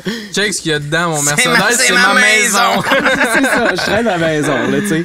Fait que là... C'était comme difficile pour moi, tu sais, quand il y avait des situations, mettons, de réparation mécanique et tout ça, là, ça a été... À un moment donné, c'est en 2019, 2020? 2019, novembre 2019, je tombe en panne. La réparation me coûte 4000 $. Au palais. Je suis comme, mais là, j'ai pas l'argent. Ça en fait des types à Nouvelle-Orléans, ça? Ouais, c'est beaucoup de types, là, tu sais. Puis, fait que là, je parle avec le monsieur, puis le monsieur à l'accueil, puis il me dit, ouais, ben, écoute, on recherche un monsieur pour poser des pneus, tu sais, tu pourrais travailler pour nous autres, si tu veux. Par un petit bout. Fait que là, je suis comme, ouais. J'avais pas vraiment d'autres options. Tu payes tes réparations en travaillant pour eux autres pendant un bout. Fait que là, c'est ça. Fait que là, j'ai décidé de travailler pour le garage pendant 6 semaines. Fait que j'ai posé des pneus au garage. Puis c'est là que j'ai appris un peu la mécanique aussi. J'ai eu un cours un peu sur la mécanique de base. Je salue d'ailleurs Mécatechnique à Lévis. Mais... Salut Mécatechnique. Salut. Puis, mais ouais, c'est ça. Ça m'a permis justement d'apprendre un peu la mécanique. Mais pendant 6 semaines, j'ai changé des pneus, posé des pneus. Puis après ça, je suis parti en Floride. C'est ça, l'hiver 2020, là, j'étais parti en Floride. Pré-pandémie. Ouais, pré-pandémie. Puis après ça, j'étais en Floride, puis la pandémie était arrivée. Paf! Ouais, c'est Là, ça. j'étais obligé de revenir au Québec parce que là, genre, c'était le bordel. Tout le monde était au Costco à aller chercher du papier de toilette. Ah, là-bas aussi! Ouais, fait que voilà, tu sais, c'était comme un peu le bordel. Mais ouais, c'est l'avantage aussi d'être dans une van. C'était comme... ça m'a apporté des connaissances parce que au lieu de payer 4000 $ pour un garage, je me suis dit, ben, OK, je vais commencer à faire des trucs moi-même. Ben oui, ça t'a apporté ça, tu sais. Puis là, il a fallu que je me botte un peu les faux fun. Ouais. En même temps, c'est vraiment cohérent. Tu te dis, genre, je suis habitué. Tu sais, ça m'arrive de jammer que je croise du monde avec qui c'est le fun, mais tu sais, je suis un peu homme orchestre. Fait que tu sais, tu chantes, tu joues tous tes instruments, tu t'organises pour soutenir ta propre vie, tu répares ton Mercedes. Pas grand-chose que tu fais pas de manière autonome. Finalement. Ouais, ben, faut gérer ça. C'est pas facile d'être artiste, là. C'est pas facile, faut faire des sacrifices, tu sais, puis... ouais, mais bien s'entourer aussi, c'est important, là. C'est ça, je me rends compte aussi. C'est d'avoir les bonnes personnes avec qui travailler. Des fois, c'est bon de déléguer à d'autres mondes, parce que souvent, il y a des connaissances on peut juste pas avoir. Là, parce qu'à un moment donné, si je mets tout mon temps sur la mécanique, mais là, j'ai plus de temps pour composer, ou, tu sais, voilà.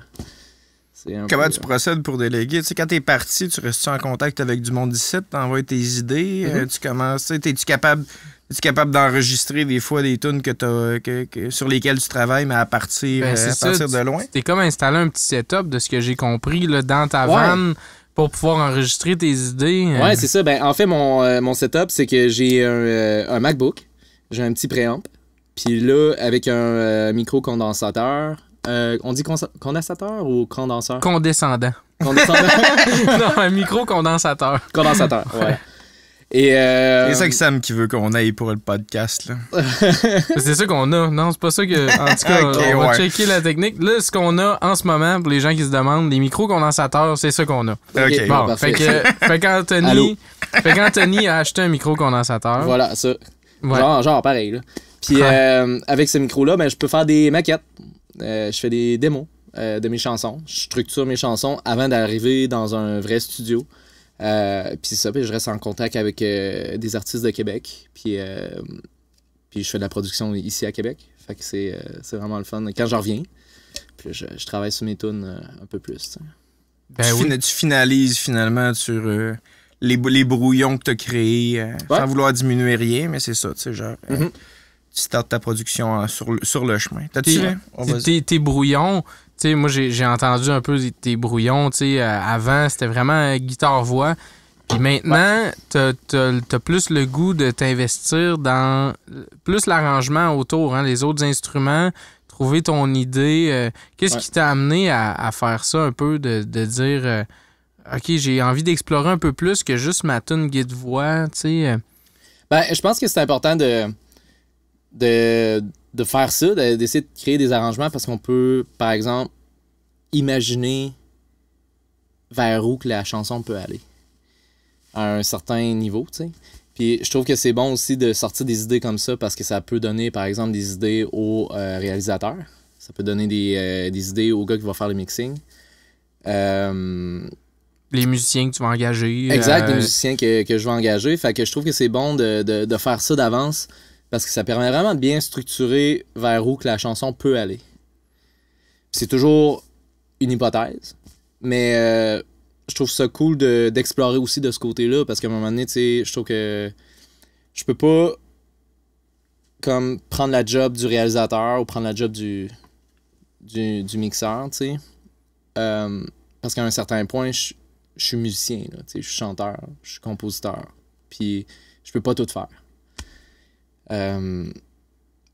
Fait que c'est bon, tu sais, c'est bon de déléguer à un certain point parce qu'à un moment donné, il y a des gens qui vont avoir beaucoup de bien meilleures connaissances pour, par exemple, réparer mon moteur ou, tu sais, ou faire l'arrangement ou mixer l'arrangement.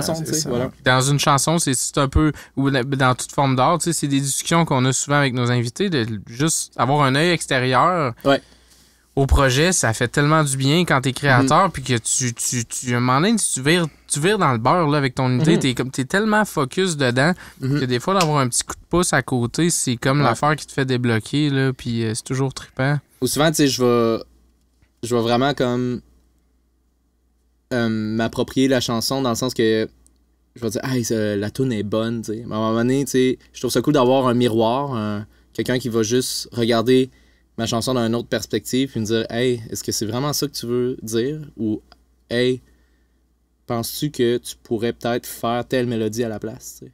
Puis finalement, tu te rends compte que, ça rajoute une petite coche que t'aurais pas vu. Il y avait raison. Puis souvent, ça va me piquer un peu, tu sais, ça va piquer mon ego, tu sais. Puis ça, c'est tough. Mais finalement, tu te rends compte que c'est la bonne idée. Puis là, t'es comme, il y avait raison. Il y avait raison, c'est mieux, tu sais. Fait que, c'est un peu... Un peu d'humilité. Ouais, faut apprendre à déléguer, je pense. Et surtout, en plus, t'as un processus puis t'as un mode de vie qui est bien individuel, en fait, puis qui est centré sur ton fort intérieur, là, tu sais. Fait que d'aller chercher cette collaboration-là, ça doit pas nécessairement être évident. Comment tu maintiens, un réseau de collaboration qui est efficace? Puis c'est sûr que les technologies le permettent, mais t'es parti sur la route pendant 6-7 mois de temps. T'as-tu l'impression que tu reviens chez vous quand t'es à Québec ou tu reviens chez vous quand t'es parti sur la route? My God. Bonne question. C'est une solide question. Ben, en fait, c'est tough. Ça pue? Tu sais, je suis parti pendant 6 mois. Ouais, c'est ça, c'est long. Il s'en passe des affaires en 6 mois, là, tu sais. Puis, mais en même temps, cet hiver, les gens pouvaient pas vraiment se voir, tu sais. Fait que c'est touché. Mais je pense que c'est sûr que le contact humain, c'est toujours quelque chose qui est important, tu sais. Tu sais, on entend parler, mettons, du télétravail, des gens qui sont comme... qui travaillent à la maison, tu sais, puis qui sont plus dans un bureau. Mais je pense qu'à un certain point, t'as peut-être le goût de revoir tes collègues de travail, d'avoir l'environnement social, tu sais, de tes partenaires de travail ou collaborateurs, tu sais. Pascal, tu l'as mal vécu, je pense. Retournez voir tes collègues à Lévis. Non, mais en fait, non, mais tu sais, je comprends cette problématique-là. Tu sais, moi, avec ma carrière principale, c'est ça, je suis tombé en télétravail à temps plein à partir du début de la pandémie, puis fort probablement que j'aurais pas d'obligation jamais, ou en tout cas, faut vraiment falloir que ça fasse pas partie de mes conditions de me forcer à retourner dans un bureau sur des horaires fixes de 9 à 5. Tu sais, ça fait aucun sens, là. Ouais. C'est pas payant pour moi, c'est pas payant pour ma productivité ou quoi que ce soit, mais oui, c'est vraiment difficile, par exemple, du côté collaboration, tu sais. Parce que quand j'étais au bureau, tu sais, t'as du monde que tu croises continuellement, tu sais, tu les vois, puis tu développes un bond avec eux autres, puis il y a des idées qui émergent juste parce que tu te croises à la machine à café, puis c'est ton petit moment avec eux autres. Tu vas fumer une cigarette avec eux autres. Le boss, une fois de temps en temps, il y a du Baileys caché dans son bureau, puis tu fais un petit café Baileys le matin, puis t'es content. Et ça, c'est des affaires qu'on peut pas se faire ensemble. Si je dis je suis en train de boire du café Baileys dans mon Zoom à 8 heures, je voyais qu'avoir l'air d'un ivrogne, tu sais. Mais en gang, au bureau, ça marche. Ouais. Non, mais c'est vrai, c'est important. Puis, tu sais, genre, ça crée une espèce de communauté de pratique qu'on perd à être tout le temps individualisé dans notre espace, tu sais. Puis, je veux dire, j'aime bien ça, moi aussi, avoir ce mode de vie-là, puis toute la liberté que ça me donne. Je suis pas aussi partout que tu peux l'être, mais tu sais, c'est un peu comparable, je pense. Fait que là, après ça, comment tu maintiens ça? Moi, j'ai vraiment de la difficulté avec cette problématique-là. Comment tu maintiens un ensemble de collaborateurs avec qui tu bandes, avec qui tu le sais que, tu sais, genre, tu peux, genre... Avec des courriels? Ouais, avec genre... non, puis même en visio, tu sais, c'est pas tout à fait ça, tu sais, genre, c'est pas la conversation dynamique qu'on a là avec quelqu'un. Le délai, man, t'es comme genre... Es-tu en train de trouver que je suis un cave ou ben il y a un délai, là, tu sais, des fois, quand il y a un délai de réponse, t'es comme... La perception de ça, tu sais, est différente, tu sais. Souvent, on interprète, mettons, les messages différemment. Ben, moi, je me souviens, tu sais, quand je travaillais au garage à Lévis, j'aimais ça, les heures du dîner. Genre, avec les autres mécaniciens, tu parlais avec eux autres. C'était comme... c'était tout le temps un moment un peu spécial, tu sais. Tu sais, c'est le fun, ces moments-là. Tu sais, c'est pas juste genre le travail, tu sais, il y a aussi l'environnement autour. Puis, tu sais, ces petits moments-là, genre café, là, c'est le fun. Oui. Faut apprécier ça. Puis ils te font croiser puis développer des liens avec du monde qui pense pas nécessairement comme toi puis qui te permettent de confronter tes idées un petit peu. T'sais. Ouais. Puis c'est pour ça que je te posais la question, comment tu maintiens un environnement de collaboration qui est efficace puis qui est périn, mettons, avec le mode de vie que t'as? Ben, c'est ça, c'est difficile. C'est un peu comme le télétravail, quasiment. Mais, tu sais, j'essaie de... Quand je reviens au moins au Québec, j'essaie de me reconnecter avec ces gens-là, avec qui je travaille, mettons, en production. J'essaie de me rapprocher du milieu créatif, par exemple, ici à Québec, tu sais. Tu gardes un port d'attache, mettons. Ouais, c'est ça. Je pense que je le fais probablement beaucoup moins que les autres artistes en général. Parce que je suis 6 mois ailleurs. Ben, je pense que ça fait partie des défis que j'ai à avoir, tu sais, mettons, dans le futur. Parce que tu vois pas de date de fin à ce mode de vie-là. Là, c'est comme ça. C'est comme ça que tu vas fonctionner pendant encore vraiment longtemps. C'est ça, moi, dans le fond, le fait de vivre dans un véhicule, je vois ça comme le poteau central. Parce que je me dis, tu sais, je suis artiste, je suis musicien, je suis chanteur. Je vais avoir constamment à faire de la tournée, éventuellement, parce que c'est le fun de faire des spectacles. Moi, j'aime ça, le contact humain, j'aime ça, créer des moments avec les gens, vivre des belles expériences. Je trouve que c'est vraiment enrichissant de me déplacer d'un endroit à un autre, puis faire de la musique pour le monde. Je trouve que les gens en ont besoin. Puis je trouve que le fait de vivre dans un véhicule, ça fait tout son sens, parce que si je vais à un endroit qui est fixe, maintenant, je veux faire de la tournée, c'est des frais qui s'ajoutent. Là. On parle de frais d'hôtel. Si, mettons, je fais, mettons... Déplace ton équipe, ta technique, ou des véhicules, tout ce que tu veux. Ouais, c'est ça. Mais mettons, je fais un show, puis là, j'ai tout le temps à revenir à mon endroit, à l'appartement. Mais je fais la route en double. Mais si, par exemple, je fais du point A au point B, puis après ça, du point B, je m'en vais au point C, sans revenir au point A. Il peut avoir quelques jours. Il peut avoir quelques jours aussi entre les shows que toi, anyway, tu vas déjà être rendu sur place, t'as pas besoin de revenir. Fait que le fait de vivre dans une van, mais ça m'enlève vraiment beaucoup de stress, par exemple, en tournée. Parce que je chauffe du temps, je chauffe de la route, par exemple, la nuit. Parce que souvent, les shows, c'est le soir, tu sais. Ouais. On fait des shows le soir, puis là, il est tard. Souvent, je vais avoir pris, mettons, une consommation. Puis là, je vais prendre la route. Puis là, c'est dangereux. Ouais, puis tu reviens à 3-4 heures du matin chez vous, tu dors pas trop, il faut que tu repartes ailleurs le lendemain. Mais là, ce que je peux faire, c'est dormir dans ma van. Je dors dans ma van, that's it, je me réveille le lendemain, puis je reprends la route. Ça répond partiellement à la question à laquelle je pensais, c'est parce qu'on en parlait d'ailleurs un petit peu tantôt, puis tu sais, t'avais possiblement une gig au Lac-Simon aujourd'hui. Oui. Possiblement quelque chose d'autre dans la Naudière dans pas trop longtemps.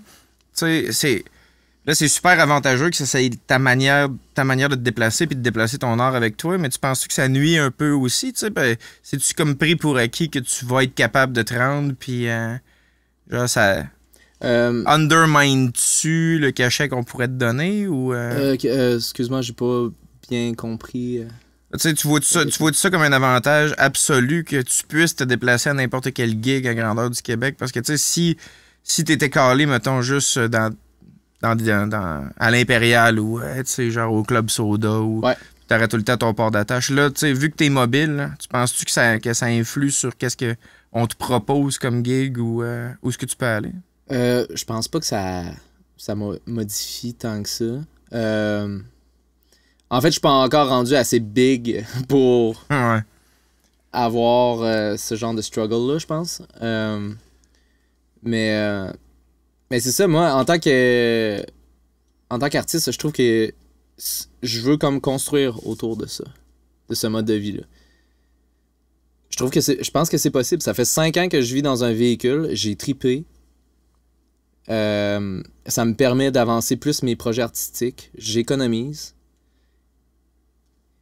Ben, pourquoi pas essayer de construire autour. Fait que là, j'ai comme peut-être un projet d'acheter un terrain. Je vais stationner ma vanne là. Ça va être un peu comme mon chez-moi. Puis là, je vais essayer de construire peut-être de quoi de simpliste, minimaliste autour. Fait que c'est un peu ça que j'espère. Parce que je sais que avec ma vanne, je vais pouvoir justement me déplacer, faire de la tournée, voyager, puis me compléter dans mon travail, dans ma vie personnelle et tout ça. Là. Ouais. Y a-tu une ambition avec un espace comme celui-là ou en revenant ici de, je sais pas, monter des projets plus collaboratifs ou d'échange avec d'autres artistes locaux à Québec ou J'aimerais ça, c'est clair. C'est sûr que, tu sais, bon, faut que je bâtisse un peu mon réseau de contacts, tu sais, parce que je suis tout le temps on the go. Fait que c'est là que ça devient difficile, mais je pense qu'à force de créer, faire des tunes, des bonnes tunes, puis à me faire connaître un peu, je pense que ça va venir un peu aussi avec le temps. Ouais. Ça cille-tu? C'est rien que dans mes oreilles. Je pense que je l'entends aussi. Tu l'entends, c'est Ouais, des fois, ça a été long. Je le sais, mais j'ai pas l'oreille aussi fine que toi. Moi, je l'entends, là, d'aplomb, là. C'est comme l'heure, c'est l'heure, là. C'est l'heure du tarot, hein. C'est l'heure du tarot! Ah, c'est l'heure du tarot! Tu savais-tu? Tu faisais tirer au tarot? J'étais là, y a-tu un problème technique? Non, mais ça me fait tout le temps rire. Je fais tout le temps ça à chaque fois. Puis là, quand je fais le montage, des fois, là, j'ai fait le montage de Joe, de Jonathan, l'autre fois. Puis là, j'avais pas remarqué sa réaction pendant que j'ai fait ça. Puis là, il bad trippait, il était comme... Qu'est-ce qui se passe? Genre, y a-tu de quoi? Y a-tu de quoi que j'ai pas fait correct, tu sais? Mais oui. Non, tu vas te faire tirer au tarot, tu savais-tu? Ben non, je savais pas. Ouais. Ben, surprise. C'est ça, je tire le monde au tarot. OK. C'est quelque chose que je fais depuis longtemps. OK. C'est pas un tirage complet, par exemple. On va y qu'en sortir une. OK. On va voir qu'est-ce qu'on est capable de dire par rapport à toi. Yes. OK. Je sais pas, tu t'es promené en masse avec des gitans en Californie pis tout, fait que t'en as sûrement vu un puis un autre qui font ça, ouais. Ben oui. Écoute, ça fait partie, ça fait partie de la vie. J'ai croisé une amie, ouais, ça c'est intéressant. C'est une psychologue. Puis elle m'a vu comme faire du street performing. Puis elle aime ça, genre faire des bijoux pis tout ça. Puis là, elle m'a dit, hey, j'aimerais ça faire ça à un moment donné, ce projet-là, genre de tirer du monde au tarot dans la rue.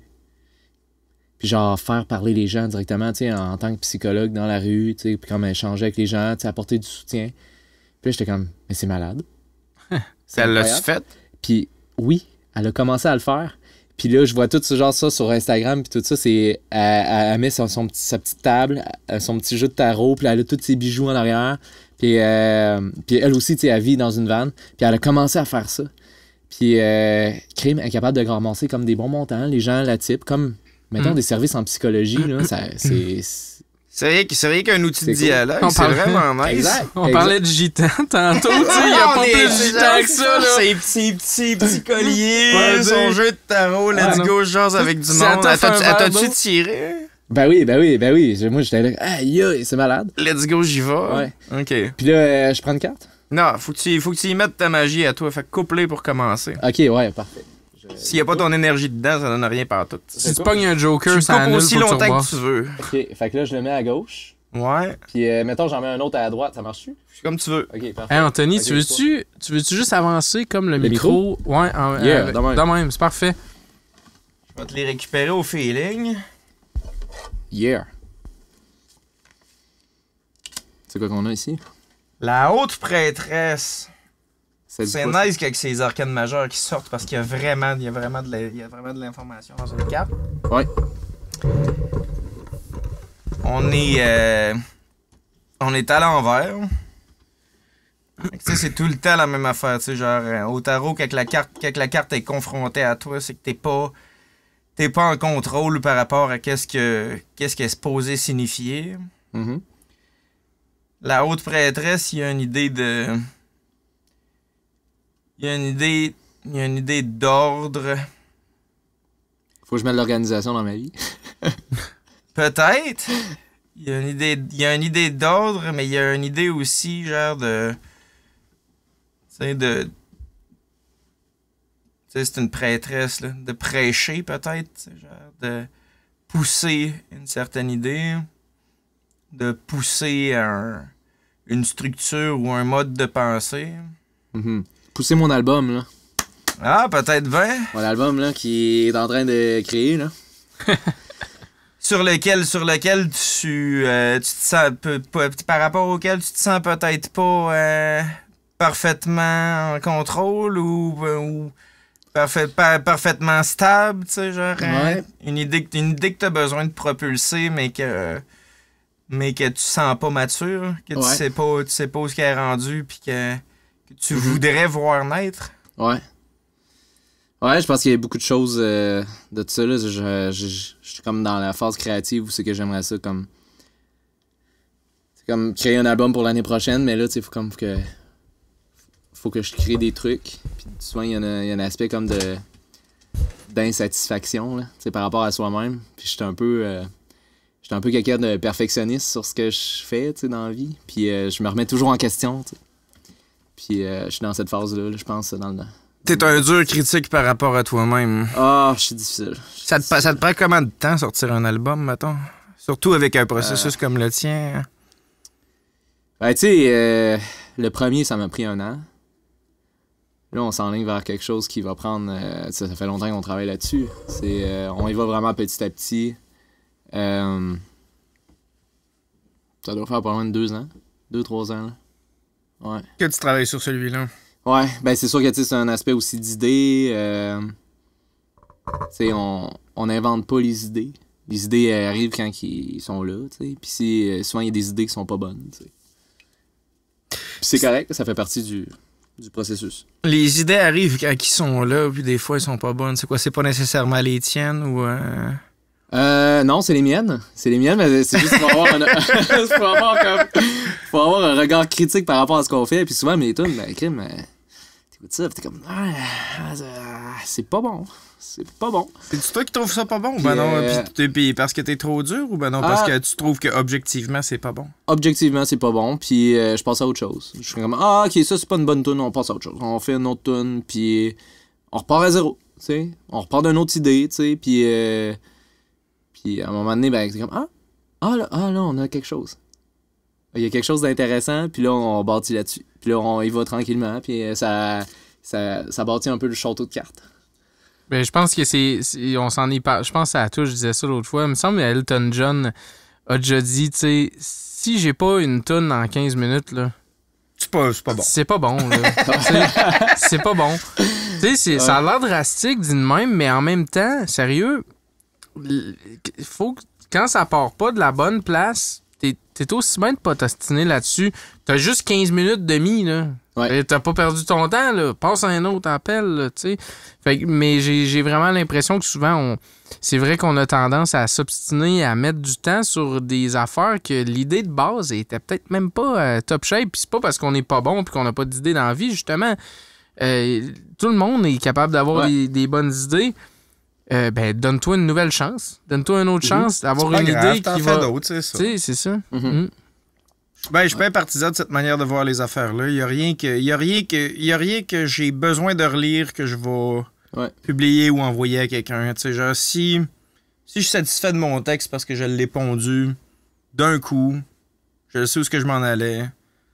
En le relisant après ça, je vais être sûr que ça va être correct. S'il faut que je le retravaille, j'étais pas sur la bonne voie. Ben là, ça doit dépendre des domaines aussi, mais tu sais, c'est sûr que dans beaucoup de domaines créatifs, ça prend un peu de. Tu sais, il y a des phases de révision, des phases de peaufinage. Mais reste que quand l'idée est bonne au départ, là, souvent, t'as pas besoin de la manipuler tant que ça ou de la transformer dans son essence. Là, l'essence, quand il est bon, t'as envie de le garder de même puis juste builder autour. T'sais. Ouais. Je suis d'accord avec ça. Mais ouais, c'est ça. Je suis quand même curieux de t'entendre sur c'est quoi qui fait la différence à l'essence au début. Là, parce que tu dis, bon, ça, c'est pas une bonne toune, genre tu l'entends puis tu t'en rends compte, là, puis tu la discartes. Mais qu'est-ce qui fait la différence entre un bon projet, puis une bonne idée, puis un projet dans lequel tu veux embarquer, puis un projet que d'avance tu le sais que ça sera pas, ça le fera pas. Là. Comment tu le sens? T'sais? Souvent, ça part de l'idée de base. Qu'est-ce qui m'a amené vraiment comme à avoir l'idée de créer, mettons, une toune? Souvent, je peux attribuer une image mentale. J'ai déjà la situation ou l'histoire derrière cette idée-là. Puis je peux être capable de me l'imaginer, puis de rewinder, puis juste de me remettre dans le bain, tu sais. Puis souvent par exemple, ces chansons-là, c'est plus facile de les interpréter après. De les jouer ou de bâtir autour. Ouais. Il y a l'aspect interprétation qui est super intéressant. On n'a pas touché à ça. Ouais. Parce que c'est toi qui l'interprète de... Ouais, exact. 100% de ta production. Parce qu'en fait, c'est ça. On crée des chansons. Mais après ça, quand on les joue sur scène, ça fait peut-être, 6 mois qu'on a travaillé dessus. Puis là, il faut que tu te remettes dans le feeling, l'émotion. Tu veux transmettre cette émotion-là aux gens. Puis comment tu fais pour retransmettre ça? Puis c'est là que justement, il faut que tu te remettes dans le moment où c'est que tu as eu l'idée de base. C'est pas le processus technique de recorder puis tout ça qui est vraiment important. C'est vraiment comme, hey, c'est quoi l'histoire? Qu'est-ce que tu livres comme message? Qu'est-ce que tu veux que les gens retiennent de ce que tu viens de faire comme chanson? T'sais? Puis souvent, juste de me remettre dans le bain du moment où c'est que j'ai comme composé l'histoire, le moment, ben, ça me permet d'être plus dans le feeling, plus dans le flow. Puis souvent, je livre une meilleure performance, je pense, quand c'est comme ça. Ouais. Quand tu es capable de reconnecter à ta création. Puis c'est-tu la même affaire quand tu interprètes quelque chose qui est pas de toi, tu sais, parce que tu fais du cover aussi pas mal. Ben c'est ça que je fais avec souvent... Parce qu'il y a une performance artistique et créative dans le cover aussi. Ouais. Ce qui est intéressant avec le cover, c'est que tu peux prendre la chanson puis l'agencer avec une de tes histoires. Comment? Par ton expérience. Puis mettons, tu te dis, OK, cette chanson-là, ça me rappelle tel moment dans ma vie, puis là, tu le blends ensemble. Puis là, ça crée genre une boule d'énergie qui est complètement différente que l'auteur principal a déjà fait, mettons, sur sa toune. Puis tu donnes ça aux gens. C'est ça, s'approprier une chanson. Ouais, exact. Exact, c'est ça. Puis je pense que ça, c'est l'essence, mettons, du show live. C'est que, mettons, chaque moment, chaque tune que tu vas jouer, mais c'est de livrer cette boule d'énergie-là que tu as créée avec ton histoire, puis l'artiste principal. Puis tu donnes ça aux gens. Puis tu checks ce qui se passe avec ça. Ça les fait vibrer. Si ça leur donne une émotion que tu veux leur transmettre. Ouais. As-tu un exemple d'une toune en particulier que quand tu l'interprètes, tu sens vraiment que tu fais quelque chose de vraiment hot avec ça? Ouais. Il y a une chanson de Tracy Chapman qui s'appelle Fast Car. Ouais. C'est un classique. Mais j'ai ce moment-là d'une de mes anciennes relations, tu sais, que j'ai eu en Floride, puis c'était malade, un gros coucher de soleil, puis j'étais en train de jouer cette tune là, puis c'était comme le moment parfait qu'on se rend compte, genre ça a cliqué, puis c'était un super beau moment, puis à chaque fois que je me mets à jouer cette chanson là, je me remets dans ce moment là de rencontre avec cette personne là, puis je suis comme aïe aïe, tu sais, peu importe ce qui s'est passé après, juste ce moment là, c'était magique, c'était hot. Fait que quand tu joues cette tune-là, tu te remets toujours dans cet espace-là en particulier. Dans ce moment-là, ouais. Puis là, j'utilise cette image-là de moi qui est en train de jouer sur le bord de la plage. Il y a le coucher de soleil, il y a la plage. Puis là, j'étais en train de jouer cette tune-là. Puis elle était là. Puis là, moi, je suis comme, OK. C'est genre, c'est un beau moment. T'sais, fait que là, je retransmets ça aux gens. Ouais. C'est hot. Ouais. C'est comme ça qu'on fait. Ben, c'est ma façon. Chaque artiste a sa manière, je pense. Puis il y a différentes façons, je pense, Tu d'interpréter. juste approcher ton petit micro maintenant que tu t'es redéplacé. Ouais. on a-tu d'autres cartes à tourner ou. On en tire une à la fois d'habitude. Ok. Si t'en veux un autre, c'est toi, Pascal. On peut en tirer un autre. On peut essayer voir qu'est-ce que ça va donner. C'est parce que normalement, c'est plus compliqué que ça. T'sais. Là, c'est pour les besoins du. Ouais. Pour les besoins du show, je fais pas un tirage complet. Mm-hmm. J'ai pas appris à. Ça serait long, là. Ben, en fait, ouais, c'est un peu plus long, puis c'est pas nécessairement aussi intéressant. Ben, c'est intéressant pour la personne avec qui tu le fais. J'ai pas appris à tirer aux cartes. C'est un peu la même affaire que ce que tu dis par rapport à l'interprétation. J'ai pas appris à tirer aux cartes avec un livret, j'ai appris à tirer aux cartes d'un bar avec un paquet de cartes ordinaires. Là, nice. en donnant de la signification aux cartes qu'on a, tu sais. Puis c'est en discutant avec les gens, finalement, que tu comprends ce qu'ils veulent dire. T'sais. Ouais. On peut en sortir un autre, puis s'essayer. Ça va être une première. Hey, guys. C'est une autre première. J'en profiterais pour faire une pause. Ouais? On a une pause? Vraiment? On va faire une pause. J'essaierai une pause, ouais. OK. Une pause pépi, on revient. Parfait. Pause pipi, on revient. Yeah! Yes! Yes, sir! Tu peux rêver, Chris, à une idéologie, un L'idéal de la personne que tu te fais, mais pas de même dans le fond. Ouais. Autant que possible, ça garde l'acoustique. Merde. Ça, c'est un rêve prémonitoire qu'on appelle? Ouais, mais moi, je pense que les rêves prémonitoires, c'est quand même niaiseux. C'est plus niaiseux qu'on pense. C'est notre subconscient, tu sais, qui fait juste... il fait juste comme faire... tu sais, c'est sûr que son père, je l'avais déjà vu, mettons, rapidement... mais que j'en avais... Mon conscient, il l'avait pas remarqué. Mais mon subconscient, oui, tu sais.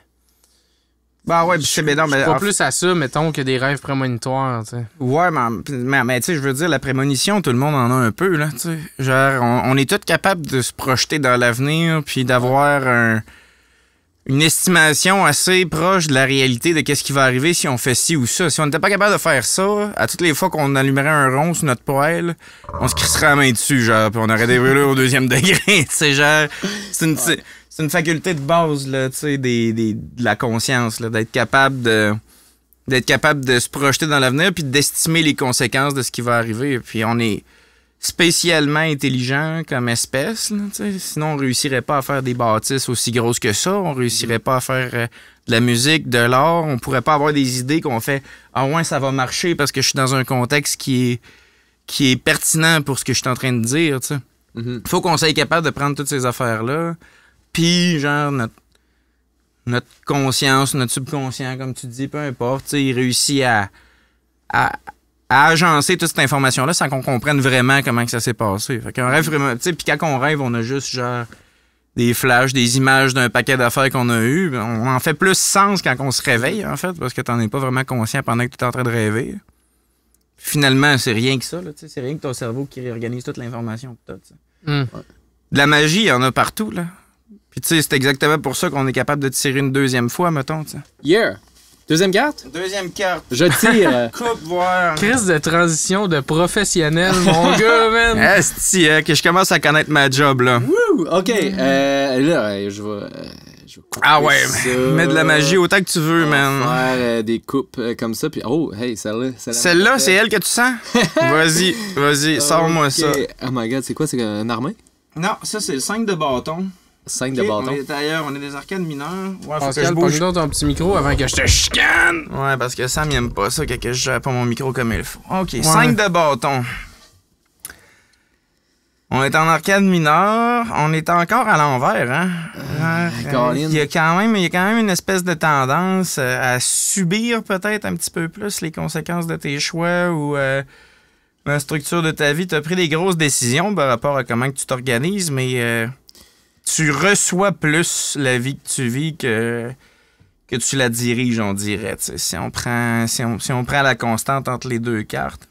On est en bâton, puis on est dans des nombres mineurs, là, tu sais, parce que ça monte jusqu'à 12. Fait que, on est en 5 de bâton, on n'est pas très solide. Mm-hmm. Mais le concept du bâton, c'est une espèce de rigueur ou de rigidité là, par rapport à dans un contexte comme celui-là, puis ce qu'on voit, genre beaucoup par rapport à ta production, tu disais déjà genre que t'es très critique par rapport à tes affaires, mais j'imagine que t'es aussi très critique par rapport aux décisions que t'as prises sur ton mode de vie, tu sais. T'as fait un choix de t'en aller vers ça, puis ça porte un ensemble de valeurs, puis tu es dans cette situation-là, puis sans que ça soit inconfortable, parce que le 5 de bâton est en construction aussi. Fait que, tu sais, genre, il y a une idée de bâtir, là, mais il y a une idée de rigidité, là. Tu sais, genre, tu peux pas revenir en arrière, là. Tu sais, genre, tu veux te prouver à tout le monde, ou peut-être aux deux, genre, que les décisions que t'as prises, c'est les décisions qui sont les bonnes, finalement. Ouais, exact. Mais je pense qu'en dedans de moi-même, faut que j'assume. T'sais. J'assume toutes les décisions que j'ai prises. Puis ça demande quand même. Ça demande du courage, tu sais, d'assumer ce style de vie-là parce que à tous les jours, je vois du monde qui vivent dans des maisons, du monde qui vivent dans le confort, du monde qui ne vivent pas dans un véhicule, du monde qui sont bien là-dedans, puis c'est correct, tu sais, genre, je critique pas ça, mais je dois assumer un peu que je suis comme un peu différent de ce monde-là, puis il faut que je me dise aussi que c'est correct aussi que je sois de même. C'est pas... Des fois, je me sens un peu spécial, genre, ou hors norme. Mais je pense qu'il y a une partie en dedans de moi qui doit comme vraiment laisser aller ce que le monde pense. Ou ce que je pense que ce que le monde pense. Des fois, c'est ça, tu sais. Je pense que cette personne pense ça, mais finalement, c'est pas ça qu'elle pense. Là, ça peut aller loin. Mais. non, vas-y, c'est correct. Mais c'est ça, tu sais, c'est comme. Il y a une grande partie de moi qu'il faut qu'il assume ce style de vie-là. Parce que honnêtement, là, ça serait vraiment quand même assez facile de dire « Ok, je laisse tout ça aller, je m'en vais travailler dans une job routinière de 8 à 5. » Genre deviens kinésiologue. Ouais, je redeviens entraîneur, tu sais. Puis...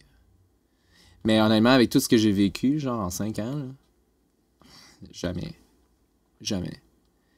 Puis quand je me remémore tout ça, c'est comme « Wow! » C'était intense. C'était vraiment intense. Mais toute l'évolution, tout le travail, je pense que j'ai fait en arrière de tout ça, en tant qu'artiste, tous les souvenirs, c'est juste... Pour moi, ça vaut vraiment beaucoup. Ça pèse beaucoup, tu sais, dans ma vie. Quand je dis que ça pèse, c'est comme... C'est malade. Genre, c'est vraiment... Ça m'a fait vraiment du bien, tu sais, dans ma personne. Je pense que dans les 5 dernières années, là, ça a été vraiment vraiment intense. Ça a été vraiment malade. Excusez, je déparle un peu, j'étais un peu pompette. C'est pas grave, ça fait partie du concept. On est relax, mais tu sais, genre, je pense que je comprends où est-ce que tu t'en vas par rapport à ça, tu sais, puis ça a été payé en termes de croissance personnelle, tu sais, ça t'a permis de te découvrir pas mal plus, de savoir vraiment où est-ce qui sont tes valeurs, qu'est-ce que tu veux vraiment de ton existence, finalement, parce qu'au final, c'est rien que ça, mais ce que je trouve vraiment, vraiment hot là-dedans, c'est que, tu sais, il y a toute ta carrière musicale qui est encadrée par ce mode de vie-là, mais il y a aussi une grosse part de créativité dans comment tu as décidé de choisir de vivre ta vie, tu sais. Comme tu dis, je peux me comparer aux gens qui vivent la vie standard. On peut parler du 9 à 5, mais juste avoir une maison, avoir les enfants, je suis rendu là. Tu sais, la suite de milestones que le monde se mette dans la tête, c'est pas le mode de vie que tu as choisi d'avoir. Mais tu t'es créé une vie dans laquelle toi, t'es bien. Ouais. Même si c'est en opposition avec la perception vue ou imaginée que t'as, tu sais, de la réalité, là. Ouais, mais tu sais, c'est ça, c'est pas dans le standard, tu sais, pour les gens de vivre comme ça. Puis tu sais, notre société est vraiment dirigée vers un certain pattern, tu sais. On commence dans notre vie, on s'en va à l'école, on étudie. Moi, quand j'étais jeune et tout ça, on m'a vraiment, tu sais, fait de la promotion d'avoir des bonnes études, tu sais, dans la vie, d'aller à l'université, ça allait être payant et tout ça, puis... Fait que tu sais, j'ai fait comme secondaire, cégep, université. J'ai sorti sur le marché du travail, ça a été quand même un clash, parce que là, tu sais, je me retrouve, OK, ça fait 21 ans que j'étudie, 22 ans, j'ai sorti de l'université à 22 ans. Puis là, qu'est-ce qui se passe? Ouais. C'est quoi, là? C'est quoi la vie? Dans la vie, là. Tu sais, on nous vend des programmes, on nous vend, tu sais, comme des programmes d'études, parce que c'est un peu ça, une business, un peu l'université. Tu sais, on nous vend des programmes d'études.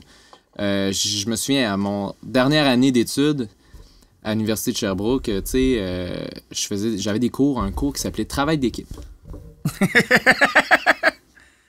Comment travailler en équipe. Ouais, ça a-tu marché? Après ça, j'avais un autre cours qui c'était comme gestion de projet. C'est comme comment démarrer une business. Mais tu sais, si moi, j'ai pas envie de partir une business, là, ça m'applique pas, tu sais. Puis tu sais, j'ai comme pas le choix de payer pour ce cours-là pour avoir mon papier, mon diplôme à la fin de mes études pour pouvoir faire mon travail légalement, tu sais. Fait que là, j'étais comme, crème, on nous vend un programme. On nous vend un programme d'études, tu sais, pour étudier, tout ça. Puis après ça, on nous lâche sur le marché du travail. Là, on se retrouve, OK, ben... La vie est pas aussi structurée que ça, finalement, après. Qu'est-ce qu'on fait? Ouais, c'est ça. Fait que ça a été quand même un clash. C'est mis à part les projets de rédaction qui en finissent plus aussi, tu sais. Exact, tu sais, c'est comme... Genre, OK, wow. Ouais, là, ta rédaction est pas à Wow. point, il va falloir que tu payes d'autres crédits d'études. Tu sais, genre, mais c'est quoi, là? Genre, y a-tu une porte de sortie à cet établissement-là? Tu sais, on dirait que des fois, on oublie que c'est peut-être une business aussi, un peu au travers de ça. Là, ouais, ben c'est ça, on dirait que ça m'a fait allumer. Puis là, je me suis comme remis en question. Bon, tu sais, c'est ça. Ben, dans notre vie, on est comme orienté vers un certain mode de vie. Fait que là, après ça, tu sais, exemple, ma famille me disait, bon, là, vas-tu faire de la musique toute ta vie? Vas-tu... Je me souviens, ma mère me disait, oh, Tony, as-tu rencontré quelqu'un, là? C'est important, ça, hein? Tu sais, parce que eux, tu sais, par exemple, mes parents, ils s'attendent peut-être à un moment donné à être grands-parents, tu sais. Je sais pas, c'était comme dans leur... Je le sens, tu sais, c'est comme un peu dans leur mentalité, peut-être, puis... mais on dirait que c'est comme, genre, la société nous dirige vers une famille, une maison, une job stable. Puis je me suis dit, ben, mais je veux-tu vraiment ça? Je veux-tu vraiment, tu sais, tout avoir ça, tu sais, présentement dans ma vie? Puis à ce moment-là, quand j'avais 26 ans, j'étais comme, ben, crème, j'ai envie de voyager. J'ai envie de découvrir, j'ai envie de m'investir dans ma carrière artistique. J'ai envie de pas être stressé trop. Puis c'est ça, j'ai dit, ben, ok, je vais m'acheter une vanne, puis on va faire ça. Puis tu t'es commis à un autre mode de vie. Si t'avais... Hein? Ben, pourquoi pas? Pourquoi pas essayer autre chose? On va essayer autre chose, on va voir si ça marche. Ce qui est essentiellement la même affaire que tu as dit tantôt, pas pour dire que tu te répètes pantoute, là, mais pour dire que tu es cohérent. Tu sais, genre...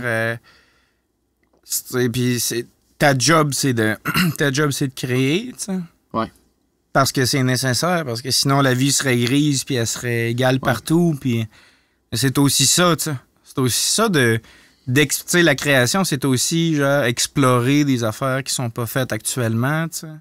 Voir s'il y a quelque chose d'intéressant là-dedans, voir si ça peut, oui, rajouter de la beauté, mais rajouter, tu sais, genre, de la fonctionnalité dans la vie des gens, donner des options, tu sais. Ouais. Genre un nouveau style musical, un mélange de pratiques différentes, ça va donner une option peut-être à des gens qui se retrouvaient dans rien, que finalement, tu sais, c'est ça l'affaire, c'est ça l'émotion qu'ils vivent, tu sais, c'est l'interprétation que tu rends, tu sais. Fait que, tu sais, c'est autant le mode de vie que tu as choisi de vivre que que ta pratique artistique qui est ton apport créatif, finalement. Ouais, ben, mais je trouve que ça se complète bien parce que, dans le fond, ma job en tant qu'artiste, c'est de créer des affaires, créer des choses. Fait que si je suis capable de montrer aux gens peut-être une autre manière de vivre, parce que moi, je pense qu'il n'y a pas juste une manière de vivre. Il y a plusieurs façons de vivre dans notre vie. T'sais. Puis, d'ailleurs, je me souviens, j'ai rencontré un gars, il s'appelait Richard. C'était en 2018. C'était à Ocean Beach, en Californie. J'y avais été en 2018. C'est 4 ans auparavant. Avant cette année. Puis Richard, il vivait dans un buisson. Ah ouais, OK. C'était là sa maison, lui. Ouais. Richard, c'était un cuisinier de France. Non, c'est parfait. Puis à un moment donné, Richard a décidé de crime. Je voyage pack-sac. Puis je visite, dans le fond, toute la Californie puis tout ça. Puis ça faisait... Est-ce qu'il m'a parlé? Ça faisait 1 an ou 1 an et demi qu'il vivait dans un buisson à San Diego. et moi c'est Diogène de Sinope. Moi, ça faisait 1 an, j'étais dans ma van. Puis là, je rencontre ce gars-là. Puis tu sais, je vis dans un Mercedes. Fait que là, tu sais, je me dis... Crime. T'es dans le luxe à côté, là. C'est ça, là, je me dis, crime, tabarouette. Tu sais, il existe des sans-abri, il existe des gens qui sont dans la rue et tout ça. Puis moi, je me vois, tu sais, je suis dans mon Mercedes, je suis comme, OK, moi, ça va bien, tu sais. Ça va bien. Lui, son impression de sécurité... C'est ça, tu sais, puis... fait que là, je me suis intéressé à ce gars-là, tu sais. Puis c'était vraiment fou comme expérience à ce moment-là parce qu'on était vraiment plusieurs personnes vivant dans des vannes à Ocean Beach. On était sur le bord de la plage. Et là, il y avait comme une espèce de mini-communauté. Et Richard, lui, il faisait, dans le fond, les dumpsters. Il allait dans les poubelles des épiceries, puis il ramassait de la bouffe complètement biologique, très propre, qui était juste sur le bord d'être périmée. Puis il prenait cette nourriture-là, puis il amenait ça sur la table de pique-nique, sur le bord de la plage, de tous les gens qui voyageaient. Puis on se faisait une cuisine commune avec tout ça. Puis c'était de la super bonne nourriture. Puis là, j'étais comme, ben voyons donc qui fait ça. Fait que moi, j'ai décidé de suivre ce gars-là. Je me suis dit, comment tu fais ça? Fait que là, j'ai suivi Richard. On s'en va en arrière d'un dumpster de l'épicerie. Puis là, moi, j'étais vraiment gêné, là. J'étais comme, mon Dieu, qu'est-ce qu'on fait là, tu sais? Puis moi, j'étais dans la vanne. Puis là, le Richard, ça va, OK. Fait que là, il ouvre la porte, il s'en va, il plonge dans le dumpster. Dans le back de dumpster. Mais c'est littéralement du dumpster diving qu'on appelle ça. Yeah, exact. OK, tu rentres... C'est un thing, là. Il y a une communauté. Genre, tu sais pas à quoi t'attendre, là. Fait que là, il rouvre les sacs à poubelle, puis là, tu vois ça, c'est des fruits et légumes. Encore bien bon. Mais qui passent pas les standards de l'épicerie, tu sais. Parce que, genre... Ton poivron est un peu ils n'ont pas le choix de suivre ça parce qu'ils ont des normes, tu sais. Puis... Fait que là, tu sais, lui, il arrive avec ça. Puis là, on se retrouve avec une épicerie, genre, de quelque chose comme 400$ de bouffe, là, dans ma vanne. Puis là, on est comme... Tabarouette, OK, mais on ramène ça. On va manger à tout le monde. Sur le bord de la plage, puis on fait à manger à tout le monde. Puis c'était comme ça. Puis là, j'étais comme, mon Dieu, il y a donc du gaspillage. Mais c'est ça. Bref, Richard, c'est ça. Là, il était cuisinier, fait qu'il préparait la bouffe. Puis là, j'ai dit à Richard, hey, j'aimerais ça visiter ton buisson. Ben oui, c'est ça. Là, je me suis dit, Colin, tu sais, le gars, il vit dans un buisson. Je peux-tu visiter ta maison? Je peux-tu aller voir ton buisson? Ma vanne, avec, je suis comme, hey, yes, tu sais, je peux-tu voir ton buisson? Fait que là... Si tu vas demander à un étranger, je peux-tu voir ton buisson dans la vie? Genre, pas sûr que ça passe aussi bien que ça. D'habitude, non. Là. Fait qu'il faut qu'il y ait un contexte. Fait que là, moi puis mon ami Sam, on se dit, OK, on suit Richard. Il est 9h30 le soir, 10h le soir, il fait vraiment noir. On arrive sur le bord de son buisson, puis là, c'est un gros buisson. Là. Un énorme buisson. Puis là, on voit, il y a un trou dans le centre du buisson. Puis là, il y a une espèce de mini-porte, là, genre dans son buisson, parce qu'il a coupé comme des branches. Il s'est fait une maison dans son buisson. Là. Exact, c'est ça. Puis là, il y avait comme son petit poêle au propane, quelques casseroles, son sleeping bag. Puis quand il était couché sur le sol, il y avait une espèce de puits de lumière pour voir les étoiles. Hein? Puis c'est ça, à Ocean Beach, dans le fond, il mouille 2 jours par année. Par mois, excuse. Pas par année, là. Ça ferait pas de sens. Fait qu'il se met un tarp par-dessus. Fait que 2 jours par mois, à peu près, il pleuvait durant l'hiver. Fait que, tu sais, il n'y avait pas vraiment de problème avec la température tant que ça, parce qu'il fait tout le temps soleil là-bas, là, quasiment. Puis honnêtement, il était vraiment, là...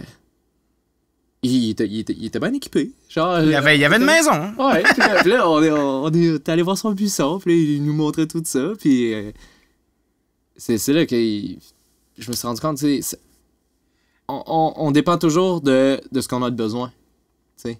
Si tes besoins sont vraiment, tu sais, minimalistes, mais c'est ça. Si tes besoins sont plus d'avoir, par exemple, un divan confortable, la TV 50 pouces, d'avoir la Ferrari dans ta cour, ou tu sais, ça dépend, tu sais. Au final, tu vas avoir besoin de travailler pour avoir ces affaires-là. Mais ouais, c'est ça. On arrive tous à la même place. T'sais. Ouais, c'est lui, il a besoin de travailler aussi. Là. Je veux dire, à tous les jours, s'il fait du dumpster diving puis qu'il nourrit du monde puis qu'il vit dans son buisson, faut quand même qu'il cultive des relations autour de lui puis qu'il aille fouiller dans... Tu sais, genre... Exact, tu sais, fait que tu sais, c'est... Mais à la base, ça m'a fait comme réaliser que, comme, à la base, si t'es capable de répondre à tes besoins primaires en tant que personne, qui est de bien te nourrir, bien dormir, te vêtir, avoir des activités sociales, te divertir, avoir un peu de confort. Ça va? C'est beau. Ça va? Si t'avais un conseil à donner à n'importe qui veut se lancer en création ou qui a le besoin de créer comme tu l'as ou comme n'importe qui qu'on reçoit ici, tu leur dirais quoi? Qu'est-ce que tu pluguerais?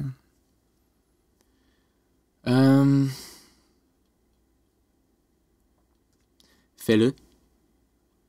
Fais juste le faire. Crée. C'est comme, faut que tu fasses à un certain point comme le sacrifice pour être comme un créateur ou un auteur ou peu importe le style artistique. Mais si tu veux vraiment faire ça, vas-y. Ça va être malade.